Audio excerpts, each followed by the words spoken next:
ओम शांति।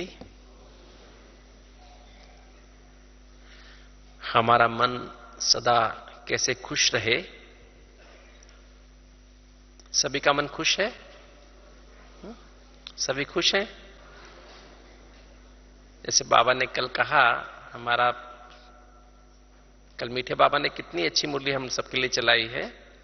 बाबा ने कहा कि आज सारे विश्व में हर व्यक्ति में दो चीजें बढ़ती जा रही हैं। कौन कौन?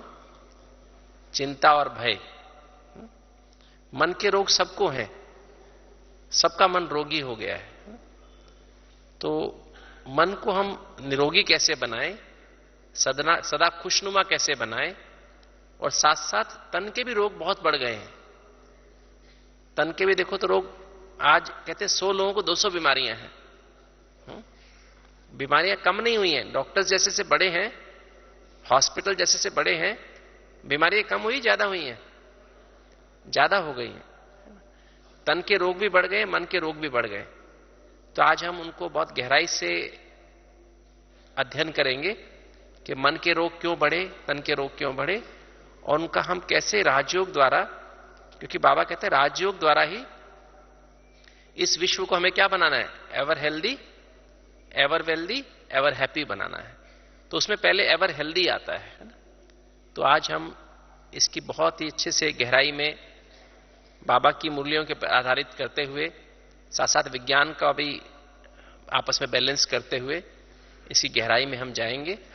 तो इसके लिए मेरी आपसे गुजारिश है कि हम सभी 2 मिनट मन और बुद्धि को एकाग्र कर लें, इधर उधर से समेट करके एकाग्र कर लें, ताकि हम इन बातों को जीवन में अपने उतार सकें, प्रैक्टिकल जीवन में ला सकें। कल की बाबा की मुरली के कुछ पॉइंट भी हम लेते हुए आगे बढ़ेंगे, कैसे बाबा ने हमें डायरेक्शन दी है कि अपने मन और तन को हम सदा स्वस्थ भी बनाएं और सदा खुशनुमा भी कैसे बनाएं, और डे टू डे जो प्रॉब्लम्स हमारे घर में आती हैं, हमारे उसमें भी, उसको भी कैसे हम, तनाव को भी कैसे मुक्त, तनाव से कैसे मुक्त बन सकें। तो ये इस क्लास में हम आज यही बातें डिस्कस करेंगे। इसके लिए सभी 2 मिनट के लिए सभी अपने अंदर चले जाएं और बहुत गहराई से मन और बुद्धि को एकाग्र करेंगे। 2 मिनट के लिए सभी एकांत, एकदम साइलेंस में चले जाएंगे।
ओम शांति।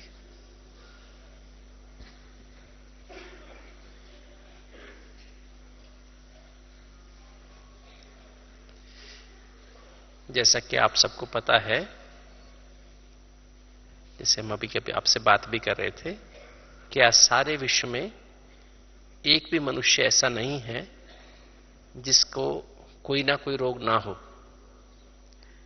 आज सभी मनुष्यों को, चाहे कोई भी, चाहे अमीर है चाहे गरीब है, चाहे बच्चा है चाहे बूढ़ा है, चाहे जवान है, चाहे पढ़ा लिखा है चाहे अनपढ़ है, सभी के सभी रोगी हैं। कोई ना कोई दुख जरूर है।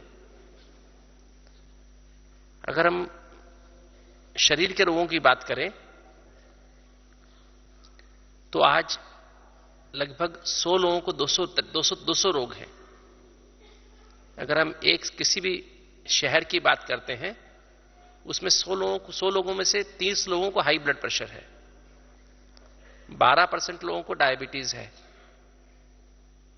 15% लोगों को हार्ट की बीमारी है, 10% लोगों को सांस की बीमारी है, 25% लोगों को एसिडिटी की बीमारी है, 20% लोगों को हड्डियों की बीमारी है, हड्डियां खोखली हो जाती हैं, हड्डियों में दर्द होता है, जोड़ों में दर्द होता है।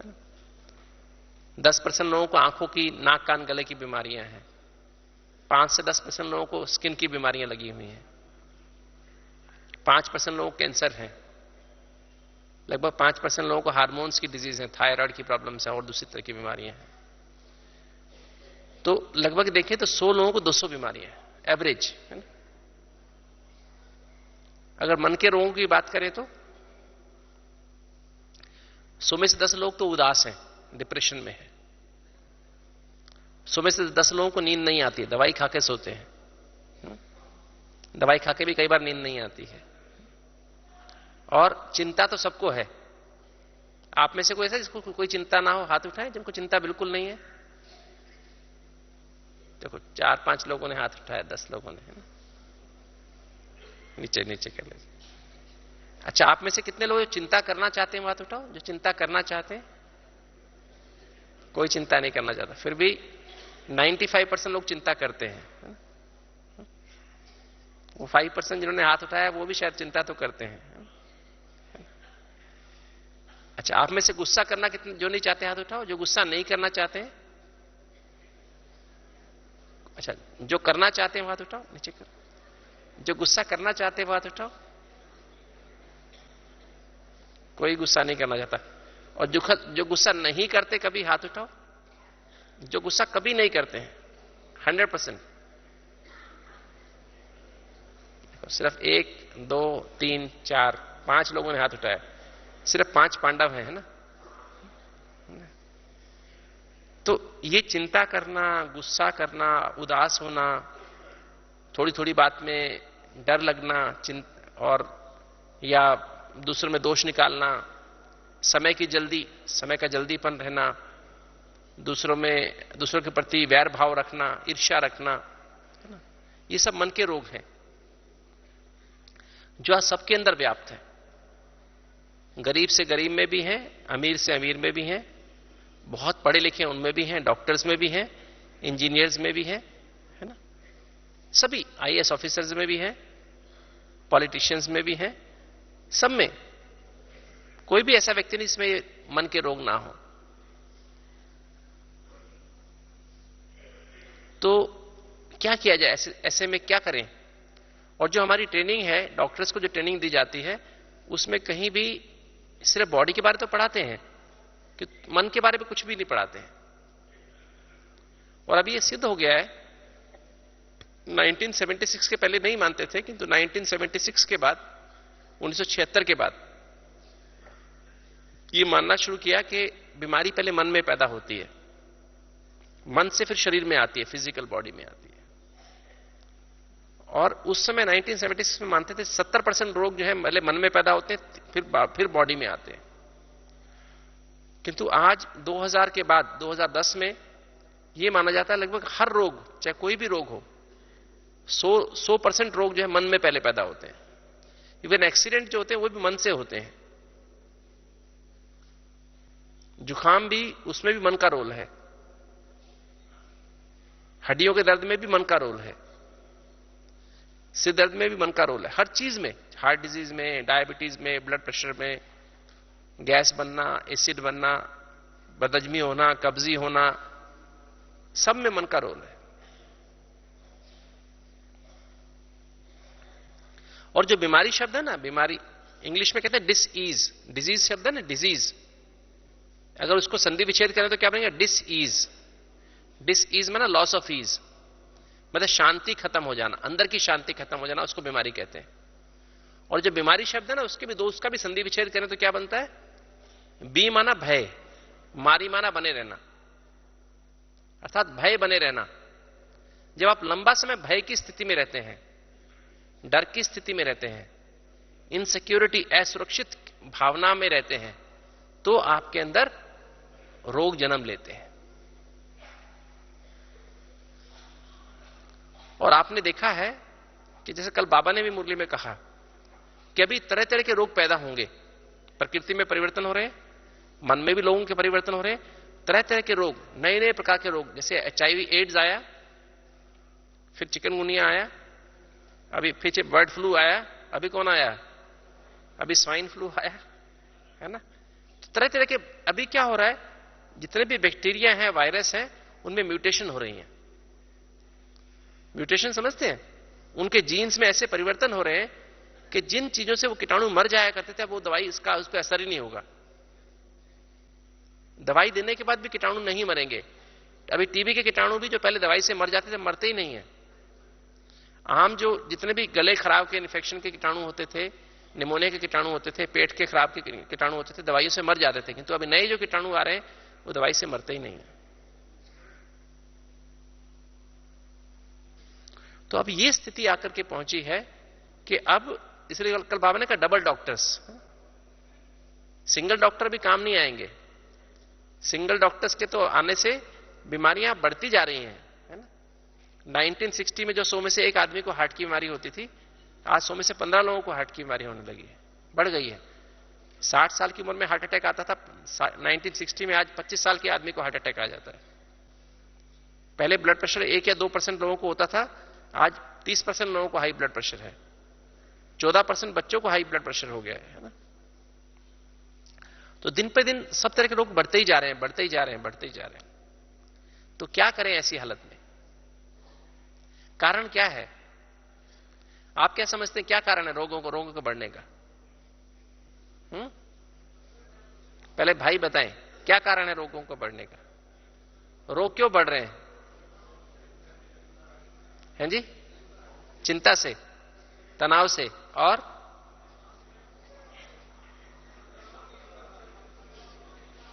हैं जी, नकारात्मक विचारों से।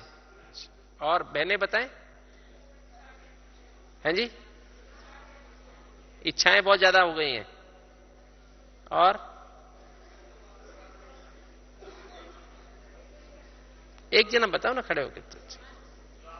मानसिक चिंताएं बहुत ज्यादा हो गई हैं, ड्रामानुसार रोग बढ़ रहे हैं।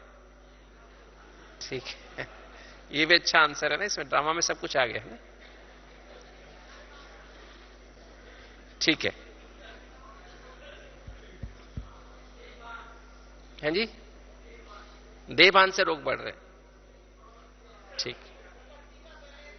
प्रकृति का बैलेंस नहीं है इसलिए रोग बढ़ रहे हैं। ठीक बात। चलिए, तो अभी हम आपसे इन रोगों के बढ़ने का मुख्य कारण क्या है, पांचों तत्व दूषित हो चुके हैं। देखिए, जो आत्मा है ना, ये आत्मा जो शरीर को चला रही है, कैसे चला रही है? आप सबने बचपन में कविता पढ़ी होगी, twinkle twinkle little star how I wonder what you are, है ना?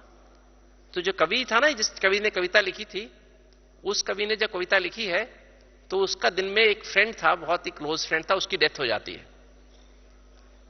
बहुत ही क्लोज उसका मित्र था। तो शाम का समय है, वो उदास बैठा है और बाहर देख रहा है, आसमान में तारे निकले हुए थे। तो क्रिश्चियन था, ही वॉज ए क्रिश्चियन। तो वहां ऐसा मानते हैं कि आत्मा का कनेक्शन, आत्मा को स्टार के रूप में मानते हैं वो लोग, इंसान को भी स्टार के रूप में मानते हैं। तो उसके मन में विचार आ रहा कि मेरा दोस्त सुबह तो ठीक था, अचानक क्या हुआ उसको, अचानक वो मर गया, ऐसा क्या था उसके अंदर, और मैं ठीक ठाक हूं, कल मैं भी ऐसे मर जाऊंगा। तो तब उसको रियलाइज होता है कि कोई ऐसा आत्मा रूपी एक स्टार है जो कि शरीर को चलाती है, और उस स्टार में से ऐसा क्या चीज निकलती है जिससे बॉडी चलती रहती है।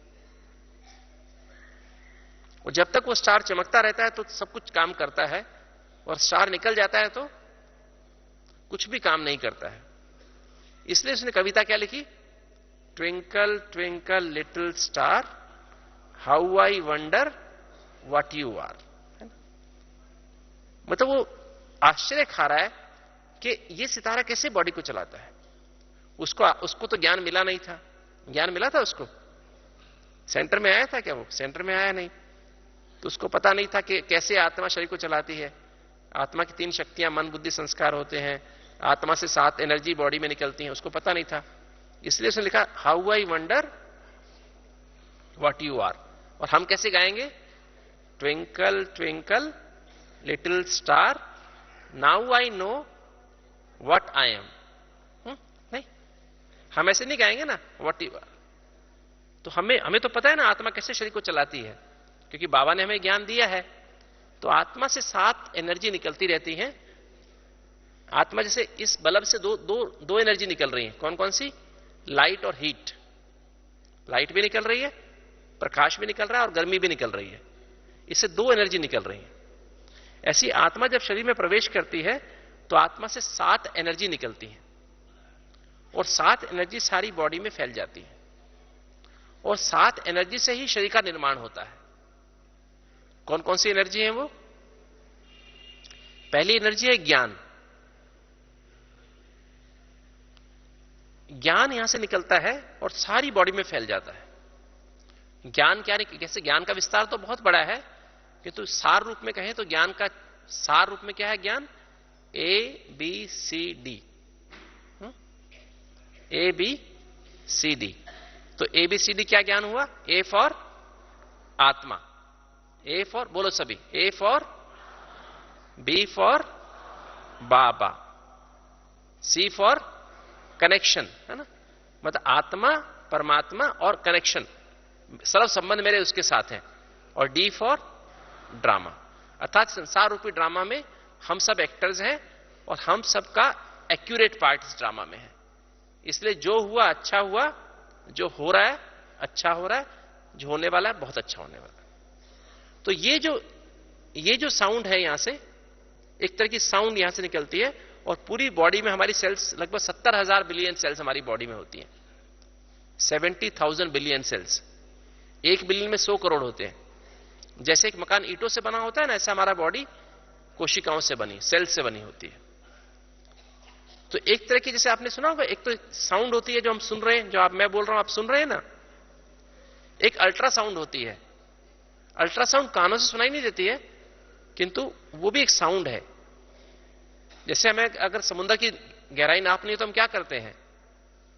वहां इंची टेप लेके जाते हैं क्या नीचे नापने के लिए? नहीं, एक मशीन से साउंड भेजते हैं, अल्ट्रासाउंड भेजते हैं, और मशीन नीचे, वो साउंड नीचे जाती है, अल्ट्रासाउंड वेव्स, और समुद्र के तले को छू करके वापस आ जाती है। तो जितनी देर में गई, जितनी देर में वापस आई, उससे हम उसकी समुद्र की गहराई नाप लेते हैं। हार्ट का इको करते हैं ना, अल्ट्रासाउंड पेट का करते हैं, तो जहां पर जो टिश्यू है कितनी दूर है यहां से, उसकी फिर इमेज बना देती है स्क्रीन पर। हार्ट की भी इमेज इकोकार्डियोग्राफी में इमेज बन जाती है। तो ऐसे ही यहां से एक साउंड, जो कि एक साउंड, कैसी साउंड है, वो लगातार जाती रहती है बॉडी के अंदर। उससे कहते हैं अनहद नाद। अनहद नाद समझते हैं? जो कभी, अनहद माना अनलिमिटेड, जो कभी खत्म ना हो, सदा चलता रहे। इसी कारण जब तक वो यहां से साउंड जाती रहती, मैं हूं, एक फिल्म बनी थी ना, मैं हूं ना, है ना, मतलब मैं आत्मा हूं, मैं तुम्हें चलाने के लिए हूं। मेरा कनेक्शन किससे है? परमात्मा, परमात्मा से है। क्या वो कौन है मेरा? वो मेरी मां भी है, पिता भी है, टीचर भी है, सतगुरु भी है, बंधु भी है, सखा भी है, साजन भी है, सर्जन भी है, बच्चा भी है। सर्व संबंध मेरे उसके साथ हैं। और संसार रूपी ड्रामा जो सामने देख रहे हैं वो एक ड्रामा है, उसमें हर एक का अपना अपना पार्ट है। इसलिए जो हुआ अच्छा हुआ, जो हो रहा है अच्छा, और जो होने वाला बहुत अच्छा होना। तो ये जो साउंड समझो, एक तरह के वाइब्रेशन समझो, सारी बॉडी की हर सेल पे जाते रहते हैं। ये पहली एनर्जी जो है यहां से जाती रहती है बॉडी की हर कोशिका के ऊपर। दूसरी एनर्जी है पवित्रता की एनर्जी। ज्ञान से ही पवित्रता जन्म लेती है। परमात्मा के लिए हम क्या कहते हैं, बाबा के लिए हम क्या कहते हैं, वो ज्ञान का सागर है, फिर पतित पावन है। कैसे हमको पावन बनाते हैं, किस चीज से हमको पावन बनाते हैं, ज्ञान से बनाते हैं, है ना। ज्ञान के बगैर पतित पावन कह सकते हैं? ज्ञान से हम पतित से पावन बनते हैं। ज्ञान मिलता है तो पतित से पावन बनते हैं ना। तो ये जो है दूसरी एनर्जी पवित्रता है।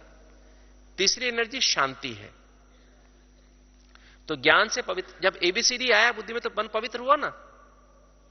पवित्रता आई तो शांति आ गई, शांति आई तो प्रेम आया, रूहानी प्रेम आया।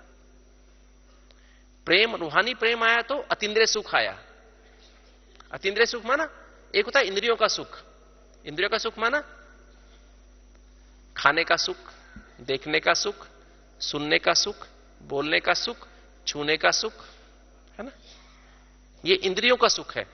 एक होता है अतीन्द्रिय सुख। अतीन्द्रिय माना इंद्रियों से ऊपर का सुख, वह है आत्मा और परमात्मा के मिलन का सुख, अंदर का सुख। तो वो सुख जब हमें रूहानी प्रेम होता तो अतीन्द्रिय सुख की अनुभूति होती है। आत्मा से आत्मा का मिलन, आत्मा से परमात्मा का मिलन, उससे हमें अतीन्द्रिय सुख की अनुभूति होती है। और अतीन्द्रिय सुख की जब चरण सीमा होती है उसे आनंद कहते हैं। और आनंद जब हमें आता है तो हमारे अंदर शक्तियां आती हैं, परखने की शक्ति। जैसे अगर आपको कोई, जैसे अब जब हम ज्ञान में नहीं थे,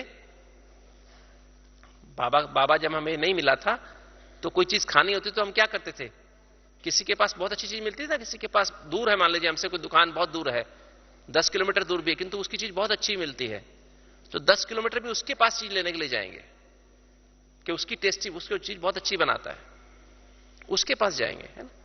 तो परखने की शक्ति कि हमें कौन सी चीज हमें सुख देती है, आनंद देती है, वो परखने की शक्ति। निर्णय करने की शक्ति, सब काम भूल के उसके फेवर में निर्णय कर लेना। बड़ी से बड़ी बात को छोटा करने की शक्ति, पहाड़ जैसी बात को भी छोटा कर लेना, राई बना देना। समेटने की शक्ति, सहन करने की शक्ति। किसके लिए सहन करें? जैसे लोग पहले फिल्म देखते थे, बहुत लंबी लाइन होती थी, है ना। तो फिल्म देखने के लिए हालांकि क्या करना है, धक्के खा रहे हैं, पैसे भी दे रहे हैं, धक्के खा के भी टिकट लेते थे, है ना। वो आनंद नहीं, वो तो मतलब उनको एक तरह मजा आता था फिल्म देखने का, तो उसके लिए वो सहन भी करते थे, है ना, सामना भी करते थे, समा भी लेते थे, सहयोग भी करते थे। तो इस तरह जो शक्तियां जो है वो आनंद, जिस चीज में आनंद आता है ना, उसके लिए हम परखना, निर्णय करना, बड़ी से बड़ी बात छोटा करना, समेटना, सहन, सामना, समाना, सहयोग, है ना, ये 8 शक्तियां। तो ये सीक्वेंस है सातों एनर्जी की, जो आत्मा से निकलती है, सारी बॉडी को नरिश करती है। और ये आत्मा की इनेट एनर्जीज है, अंदर की एनर्जी है, बाहर से नहीं है, अंदर से है। जो सतो प्रधान शब्द आया ना, सतो प्रधान शब्द कहां से आया? 7 से। सतो शब्द 7 से आया। प्रधान माना फुल, फुल इन 7। जब आत्मा इन 7 गुणों में भरपूर है तो सतो प्रधान कहलाती है। और सतो प्रधान शब्द ही को पावन कहा जाता है। जब आत्मा 7 गुणों में भरपूर है उसे पावन कहा जाएगा, पावन आत्मा। सतयुग में क्या था कि हम सतो प्रधान थे, पावन थे, तो आत्मा 7 गुणों में भरपूर थी, ज्ञान से भरपूर, पवित्रता से भरपूर, शांति, प्रेम, सुखानंद शक्तियों से भरपूर थी। तो साथ में प्रकृति भी ऐसी, 5 तत्व, आकाश, अग्नि, वायु, जल और पृथ्वी, ये भी पावन सतो प्रधान थे।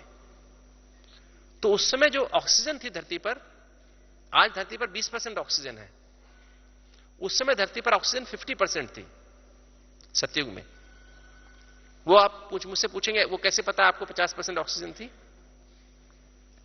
जो एंटार्क्टिका है ना द्वीप, एंटार्क्टिका जो नीचे हिंद महासागर के नीचे, वहां पर उन्होंने डीप, वहां पर 8 किलोमीटर मोटी बर्फ जमी हुई है, 8 किलोमीटर मोटी बर्फ की लेयर जमी हुई है, और वहां नीचे पहाड़ है, पहाड़ों के अंदर गुफाएं थी, और गुफाओं में जो उन्होंने ड्रिलिंग करके देखा तो वहां पर ऑक्सीजन पाई गई। 3,000 साल पहले 50% ऑक्सीजन पाई गई उन गुफाओं के अंदर।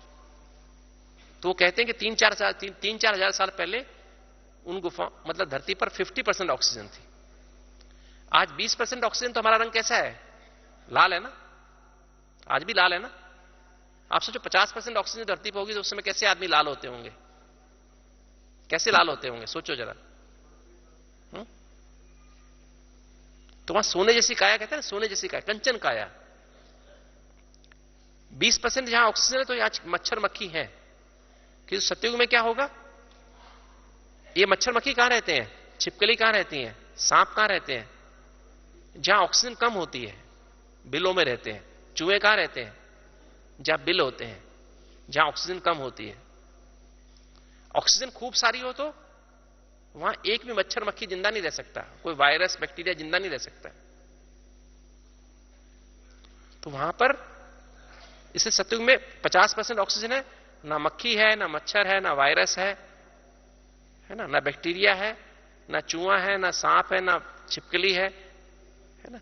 वहां ये चीज जिंदा ही नहीं रह सकती है, वहां इनका एग्जिस्टेंस ही नहीं है, बदबू वहां हो ही नहीं सकती है। तो वहां प्रकृति सत्व प्रधान है, इसलिए वह कंचन काया है। तो सतयुग में हमारा यह रूप था, कोई बीमारी होती नहीं थी, सब अंगों में एनर्जी खूब बहती थी, और प्रकृति के 5 तत्व भी सत्व प्रधान थे, भोजन भी सत्व प्रधान था, फल भी बहुत सुंदर सुंदर थे, क्योंकि 5 तत्व, ऑक्सीजन बहुत ज्यादा थी, बड़े बड़े फल होते थे, खूब रसदार फल होते थे। और फिर सतयुग त्रेता बीता तो क्या हुआ? जो एनर्जी थी ना वो आधी हो गई, ये 7 गुण आधे हो गए। 7 गुण आधे हो गए माना रजो शब्द माना, रजो माना शाम। जब रजो शब्द रजो प्रधान माना, ये 7 ज्ञान आधा हो गया, पवित्रता आधी हो गई, शांति आधी हो गई, प्रेम आधा हो गया, सुख आधा हो गया, आनंद आधा हो गया, शक्तियां आधी हो गई। तो वो समय रजो प्रधान माना आत्मा में 7 गुण कम हो गए। तो 7 गुण कम हुए तो जैसे से आत्मा में डिसईज आने लगी। जब आत्मा 7 गुणों से भरपूर है तो क्या हुआ? ईज है, शांति प्रेम खुशी भरपूर है।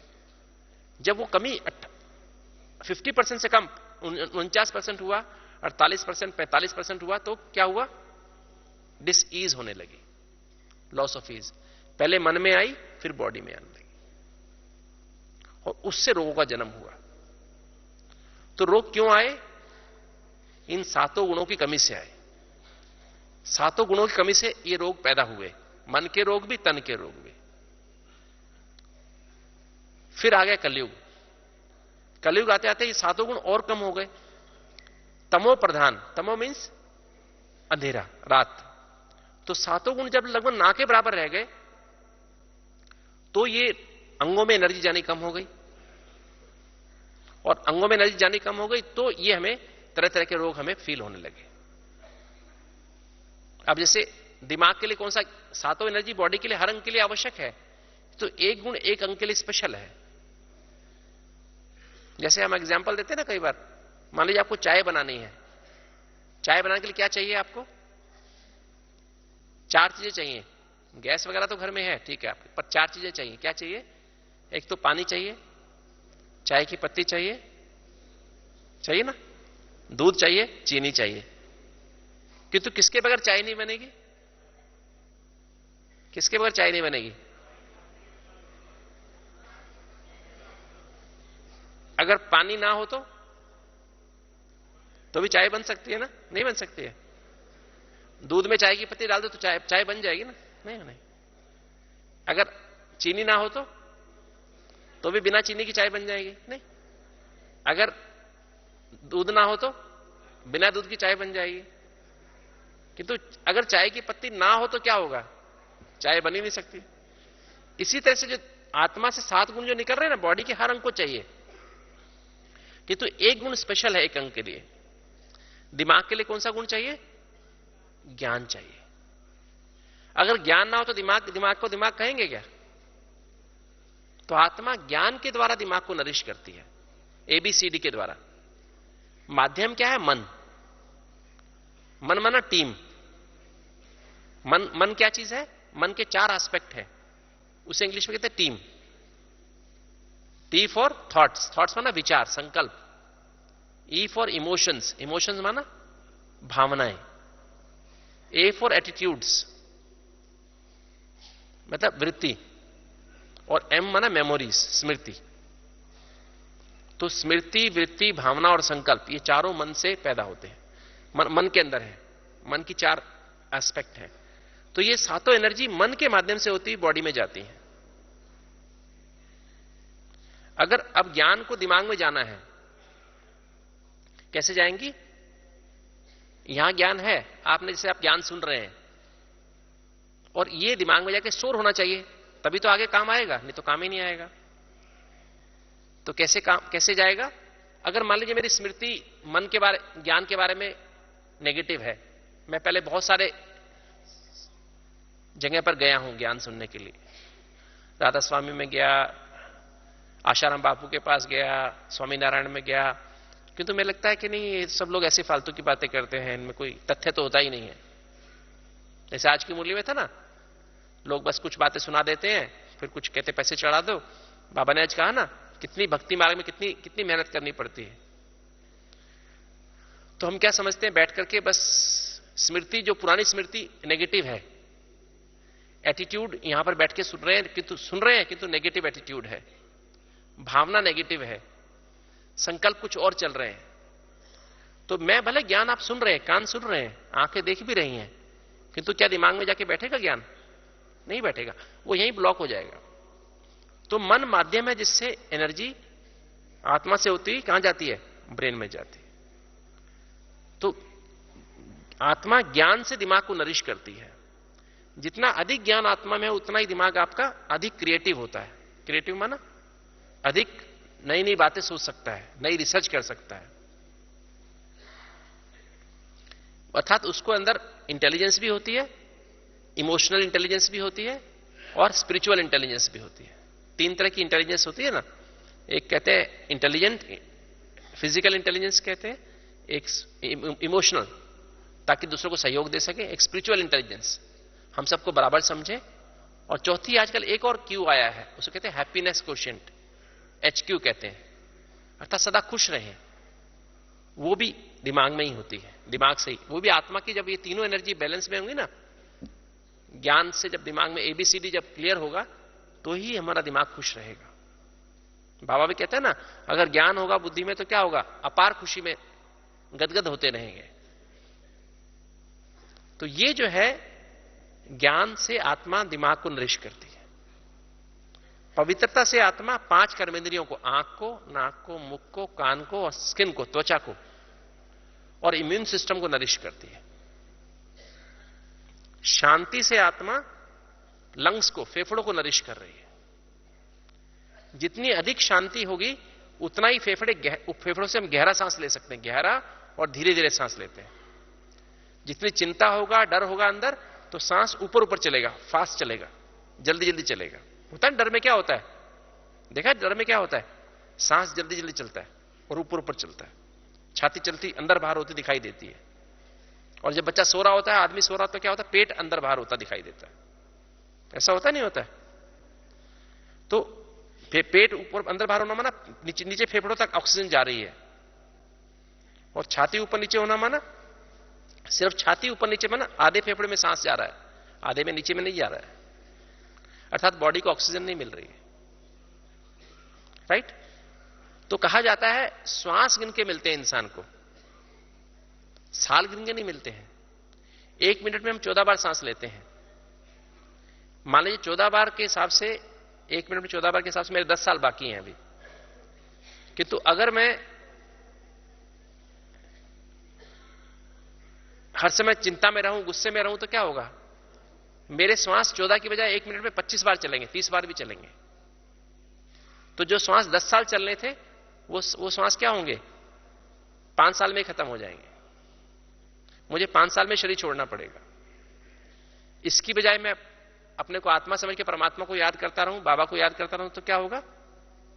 मेरे श्वास 1 मिनट में से 6 बार ही चलेंगे, 7 बार ही चलेंगे, गहरे चलेंगे और धीरे धीरे स्लो चलेंगे। तो मेरी उम्र वही 10 साल जो सांस चलने थे 14 बार के हिसाब से, यही मेरे 10 साल के बजाय 20 साल चल जाएंगे। इस तरह से योग से आयु बढ़ती है। और ये मेरा 24 घंटा प्राणायाम हो रहा है। मुझे प्राणायाम करने की आवश्यकता है क्या? नहीं, मेरा 24 घंटा ही प्राणायाम है। मेरी ब्रीदिंग अपने कंट्रोल में है ना 24 घंटा। आधा घंटा मैं प्राणायाम करूं और बाकी टाइम गुस्सा करता रहूं तो क्या फायदा है? कुछ फायदा नहीं। चिंता करता रहूं तो फायदा नहीं ना। तो ये जो है ऑटोमेटिक प्रोसेस हमारे अंदर चल रहा है। आत्मा प्रेम से हार्ट को नरिश करती है। जितना अधिक प्रेम आत्मा में है उतना ही हार्ट की नसों में खून ज्यादा अच्छा बहता है। प्रेम की वजह गुस्सा है तो हार्ट की नसें सिकुड़ जाती हैं, ब्लॉक हो जाती हैं और हार्ट अटैक आ जाता है। जो लोग इसलिए अधिक गुस्सा करते हैं उनको अधिक हार्ट अटैक्स आते हैं। जो थोड़ी थोड़ी बात को फील ज्यादा करते हैं उनकी भी नसें सिकुड़ जाती हैं, प्रेम बहता ही नहीं है हार्ट में, तो हार्ट की नसें बंद हो जाती हैं। आत्मा खुशी से लीवर को और पेट को नरिश करती है। जितना अधिक खुशी होती है उतना ही हमारा हाजमा अच्छा होता है। इसलिए कहा जाता है खुशी जैसी खुराक नहीं। अगर आपने कैसा भी खाना खाया हो, चिंता हो, टेंशन हो, गम हो, कोई उदासी हो, तो खाना पचता नहीं है। और अगर आप खुश हैं तो थोड़ा सा भी कैसा भी खाना खा ले पच जाता है। आत्मा आनंद से हाइपोथैलेमस, पिट्यूटरी, थायराइड जो हार्मोन निकलते हैं, थायराइड का हार्मोन, पेनक्रियास का, एड्रिनल ग्लैंड का हार्मोन, जो आपस में हार्मनी पैदा करते हैं समाज बॉडी के अंदर, उन हार्मोन्स को नरिश करती है। और शक्तियों से आत्मा बॉडी के मसल्स को, बोन्स को, जॉइंट्स को नरिश करती है। जैसे अगर आपको एक इंसान को सोचें, आप एक इंसान बिना हड्डियों का आदमी कैसा होगा बताओ? बिना हड्डियों के आदमी कैसा होगा? बोन्स के शक्ल होगी उसकी? खड़ा होगा? कैसे होंगे? गोल गोल गोल गोल नहीं। सोफे पे बैठने की आवश्यकता होगी क्या? होगी नहीं ना। तो जैसे एक इंसान बिना हड्डियों के इंसान नहीं है, ऐसे ही एक इंसान बिना शक्तियों के इंसान नहीं है। परखने की शक्ति ना हो, निर्णय करने की शक्ति ना हो, विस्तार को सार में लाने की शक्ति ना हो, समेटने की शक्ति ना हो, सहन सामना समाना सहयोग ना हो, तो क्या होगा? कहते हैं ना इंसानी, आप इंसान हो क्या? आपको इतनी समझ भी नहीं है, इतनी बुद्धि भी आपके पास नहीं है, ऐसा बोलते हैं ना। तो सातों एनर्जी, और हर जोड़ का मतलब क्या है? कोई ना कोई शक्ति है। गर्दन माना फ्लेक्सिबिलिटी ना, हाँ जी और ना जी करने की शक्ति है ना। कमर माना बेंड करना, आगे झुकना। हाथ माना सहयोग करना, है ना। एक्चुअली हर जोड़, घुटने माना समेटना। कहीं जाना हो तो समेट के जाएंगे ना, घुटनों से ही जाएंगे ना। घुटने ना हो तो जा सकते हैं कहीं। तो मतलब हर जोड़ का मतलब कोई ना कोई शक्ति है। और सातों एनर्जी मिलकर बॉडी से टॉक्सिन बाहर निकालते हैं, किडनी के द्वारा और पसीने की ग्रंथियों के द्वारा। इस तरह से बॉडी हमारी कार्य करती है। और बीच में मन है। मन में स्मृति, वृत्ति, भावना और संकल्प है। बचपन से जो कुछ हम देखते हैं, जो कुछ हम सुनते हैं, जो कुछ हम खाते हैं, पीते हैं, वो सब अंदर स्टोर हो जाता है, स्मृति के रूप में स्टोर हो जाता है। और वो स्मृतियां हमारे, स्मृति जैसी स्मृति होती है फिर वैसे वैसा हमारा एटीट्यूड बनता है। और जैसे हमारा वृत्ति बनती है फिर वृत्ति से वैसी भावना पैदा होती है। और जैसी भावना होती है फिर वैसे हमारे विचार चलते हैं। अगर दूसरी तरह से देखें तो हमारी बुद्धि में जो भरा है, हमारी बुद्धि में क्या भरा है? अगर बुद्धि में, हमारी बुद्धि सतो प्रधान है, सतोगुणी बुद्धि है, अर्थात इस बुद्धि में ज्ञान, पवित्रता, शांति, प्रेम, सुख, आनंद और शक्तियां भरी हैं, तो उस बुद्धि से क्या होगा? अच्छे संकल्प पैदा होते हैं। और जब शक्तिशाली संकल्प पैदा होते हैं तो शक्तिशाली संकल्प भावना में बदल जाते हैं। और जब भावना में बदलते हैं, शुभ भावना में बदल जाते हैं, तो भावना जब से हमारी वृत्ति बदलती है, एटीट्यूड बदल जाता है। और वृत्ति, जब वृत्ति हमारे अंदर बदल जाती है तो हमारी स्मृति चेंज हो जाती है। और स्मृति से संस्कार बदलते हैं, संस्कार बनते हैं। अगर हमारी बुद्धि तमोप्रधान है तो क्या होगा? हमारे संकल्प गलत उठते हैं, नेगेटिव उठते हैं। नेगेटिव संकल्प से नेगेटिव भावना पैदा होती है, दुर्भावना पैदा होती है। दुर्भावना से हमारी वृत्ति गलत हो जाती है, वृत्ति हमारी खराब हो जाती है। एटीट्यूड दूसरों के प्रति बॉडी कॉन्शियसनेस का आ जाता है, देह भान का एटीट्यूड, ईगो आ जाती है, द्वेष, ईर्ष्या द्वेष हमारे व्यवहार में आ जाता है, हमारी नजर दृष्टि गंदी हो जाती है दूसरों के प्रति, देह को देखने लगते हैं, है ना, अपराध भावना अंदर आने लगती है, क्रोध आने लगता है दूसरों को देख के, है ना, मोह पैदा होता है, लोभ पैदा होता है, हमारे व्यवहार में लोभ और मोह आ जाता है, विकार पैदा हो जाते हैं। तो तमो प्रधान बुद्धि से नेगेटिव संकल्प उठते हैं, भावना खराब हो जाती है, वृत्ति नेगेटिव आत्मिक की बजाय दैहिक वृत्ति हो जाती है, और स्मृति भी फिर वो हमारे अंदर जमा हो जाता है, और उसके हिसाब से तमो प्रधान संस्कार हो जाते हैं। तो बुद्धि सतो प्रधान है तो संकल्प श्रेष्ठ संकल्प होंगे, भावना शुभ भावना होगी, वृत्ति आत्मिक हो जाएगी,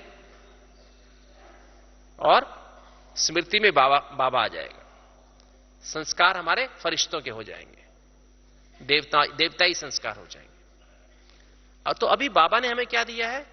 बाबा ने हमें गिफ्ट दी है सभी को। कौन सी गिफ्ट दी है बताओ? पैदा होते ही वो गिफ्ट मिली है हमको। कौन सी गिफ्ट?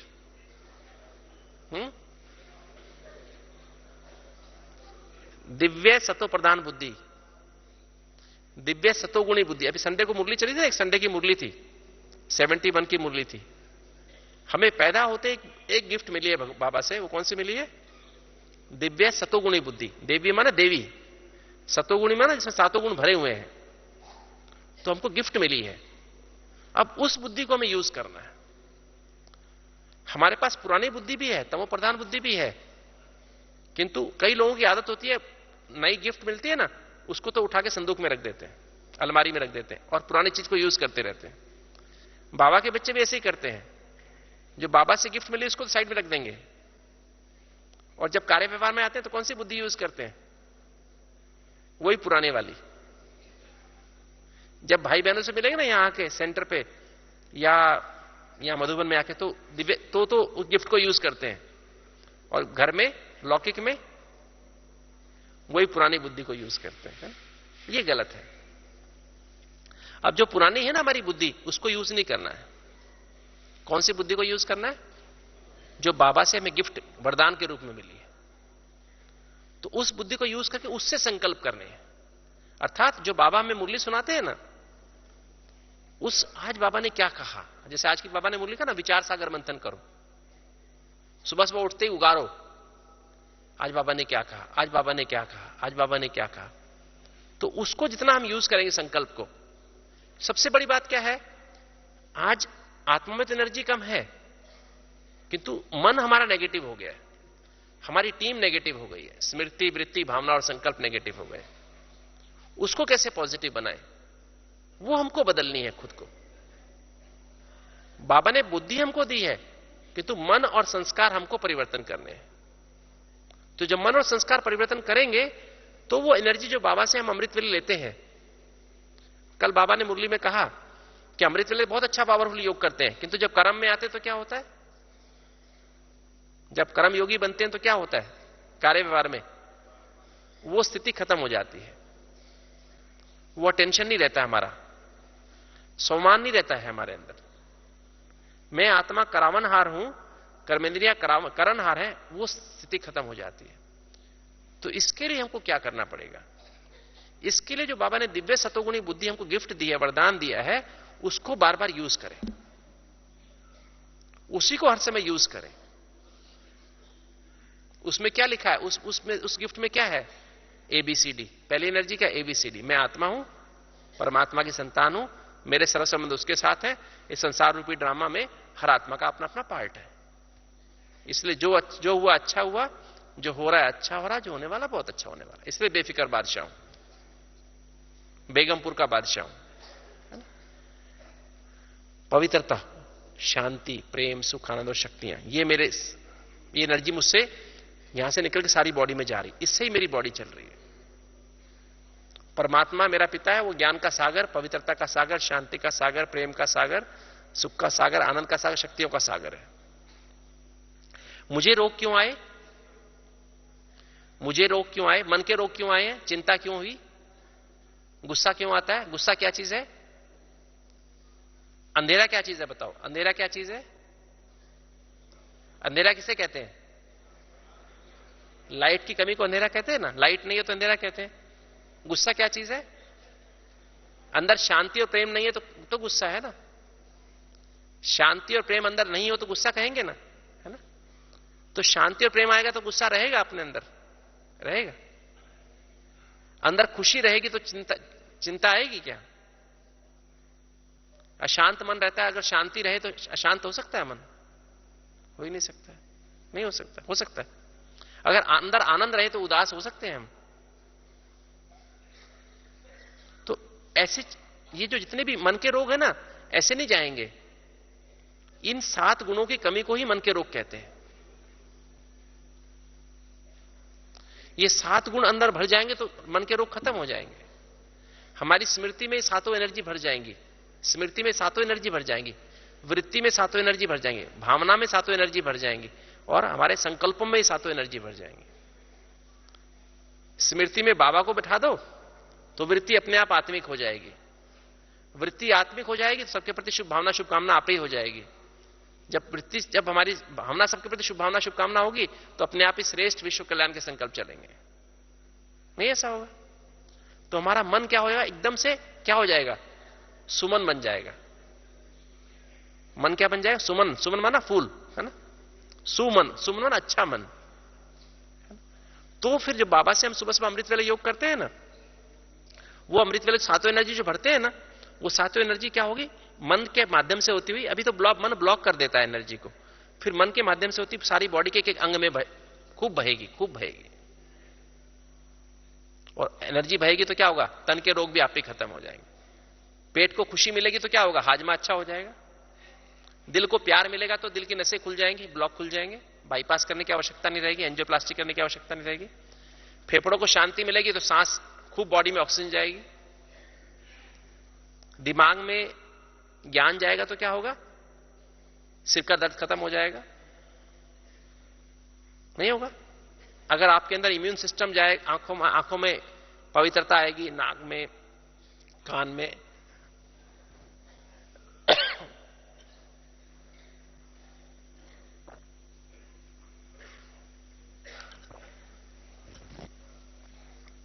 तो खूब सारी जब एनर्जी दिमाग में जाएगी, आंखों में जाएगी, नाक में जाएगी तो क्या होगा?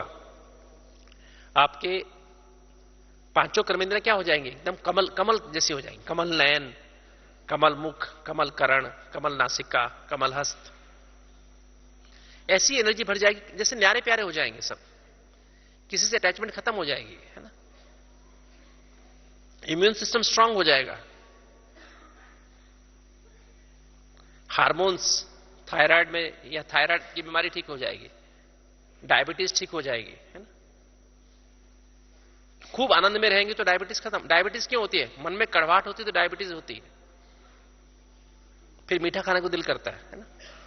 ऐसे बहुत सारी स्टडीज हुई हैं। Mood decides your food. आप क्या खाते हैं, आपका क्या खाने को दिल करता है, वो आपका मूड डिसाइड करता है। अगर आप कड़वा अंदर महसूस करते हैं तो मीठा खाने को दिल करता है। अगर ड्राई, आप बहुत अंदर ड्राई महसूस कर रहे हैं तो आप फ्राइड खाने को दिल करता है, तला हुआ खाने को दिल करता है। अगर अंदर से बहुत बोरिंग हो रहा है तो चटपटा खाने को दिल करता है। ऐसे 100 से ज्यादा मेंटल टेंडेंसी स्टडी की गई है और उसके अनुसार बीमारियां होती हैं फिर इंसान को। तो अगर हम सातों इस तरह से, और ये स्टडी आई है, एक रिसर्च हुई है कि 4 से 5 के बीच में अगर आप 20 मिनट आनंद की स्थिति में आ चले जाएं तो आपके जो यहां पर हमारे हाइपोथैलेमस, पिट्यूटरी और पीनियल ग्लैंड, 9 हार्मोन हाइपोथैलेमस से निकलते हैं, 8 पिट्यूटरी से निकलते हैं, 1 पीनियल ग्लैंड से निकलता है। तो ये 18 हार्मोन आपको सुबह सुबह 4 से 5 के बीच में एक्यूरेट निकल आएंगे, हार्मनी में निकलेंगे। और अगर एक बार ये हार्मोन ठीक निकल गए सुबह सुबह, पहली पल्स दिन में भी निकलते हैं, किंतु जैसी पहली पल्स निकलती है उसके अनुसार दिन में निकलते हैं। पहली पल्स अगर दिन में छोटी है, ऊपर सुबह सुबह छोटी है, थोड़ा सा निकला है और ऊपर नीचे निकले हैं, तो सारा दिन भी ऐसे निकलते रहेंगे। तो अगर सुबह सुबह हार्मोनियस में ना सामंजस्य वाली पल्स यहां से सब 18 चीजें निकली हैं, तो अगले 24 घंटे में अगर आपको ब्लड प्रेशर है, डायबिटीज है, घुटनों का दर्द है, एसिडिटी है, कमर का दर्द है, या और कोई बीमारी है, सांस की बीमारी है, गठिया की बीमारी है ना, तो अगले 24 घंटे में ये बीमारियां कम हो जाएंगी। हार्ट की बीमारी है, अगर सुबह सुबह आनंद की स्थिति में रह गए तो 20 मिनट, कब से कब तक, कब से कब के बीच में, 4 से 5 के बीच में। आनंद कभी आ सकता है, सिर्फ एक परमात्मा को आनंद का सागर क्या, किसी इंसान को नहीं कहा गया है। अर्थात जब आत्मा परमात्मा के लव में लीन हो जाए, आनंद के सागर में खो जाए, तो आनंद की स्थिति आ सकती है। इसलिए अमृत वेले का महत्व है, ये साइंस ने अब बताया है, साइंस पहले जानती नहीं थी।